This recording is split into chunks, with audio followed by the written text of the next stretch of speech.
ഇന്ന് വയനാട്ടിൽ നാമനിർദ്ദേശ പത്രിക സമർപ്പിക്കുന്ന രാഹുൽ ഗാന്ധിയുമായി ബന്ധപ്പെട്ട ദേശീയ മാധ്യമങ്ങൾ ഏറെ കാത്തിരിക്കുന്നത് അദ്ദേഹം സമർപ്പിക്കുന്ന സ്വത്ത് വിവരങ്ങളാണ്. നിരവധി ക്രമവിരുദ്ധ ധനമാർഗങ്ങളിലൂടെ സ്വത്ത് സമ്പാദനം നടത്തുകയും വസ്തുവകകൾ വാങ്ങിക്കൂട്ടുകയും രാഹുൽ ഗാന്ധി ചെയ്തുവെന്ന് BJP അടുത്ത ദിവസങ്ങളിൽ ആരോപണം ശക്തമാക്കിയിരുന്നു. ഈ സാഹചര്യത്തിൽ സത്യവാങ്മൂലത്തിൽ അസാധാരണമായ സ്വത്ത് വർധനവ് ഉണ്ടായാലും ഇല്ലെങ്കിലും അത് വരും ദിവസങ്ങളിൽ വലിയ ചർച്ചയാവും. 2014 രാഹുൽ ഗാന്ധി അമേഠിയിൽ നാമനിർദ്ദേശ പത്രികയ്ക്കൊപ്പം സമർപ്പിച്ച സത്യവാങ്മൂലത്തിന്റെ പകർപ്പാണിത്. ഇതനുസരിച്ച് 5 വർഷം മുമ്പുള്ള പ്രഖ്യാപിത ആസ്തി 9,40,549 രൂപ. 2009 5,30,00,000 പ്രഖ്യാപിത ആസ്തിയാണ് 7 കോടിയോളം വർദ്ധിച്ചത്. 2G സ്പെക്ട്രം കുംഭകോണ കേസിൽ ആക്ഷേപവിധേയരായ യൂണിടെക്കിൽ നിന്നും രാഹുൽ ഗാന്ധി കോടികൾ കൈപ്പറ്റിയെന്നായിരുന്നു കഴിഞ്ഞ ദിവസത്തെ BJPയുടെ ആരോപണം.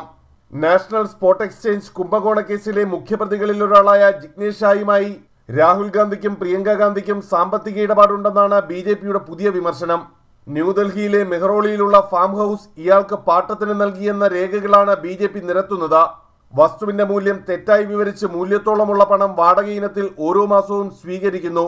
2013 സ്റ്റോക്ക് എക്സ്ചേഞ്ച് കുംഭകോണം അന്വേഷണം നടക്കുന്ന സമയത്താണ് ഈ ഇടപാട് നടന്നതെന്നാണ് BJPയുടെ ആക്ഷേപം. ഇതിനെല്ലാമുള്ള മറുപടി കൂടിയാകും ഇന്ന് രാഹുൽ ഗാന്ധി സമർപ്പിക്കുന്ന സ്വത്ത് വിവരങ്ങൾ.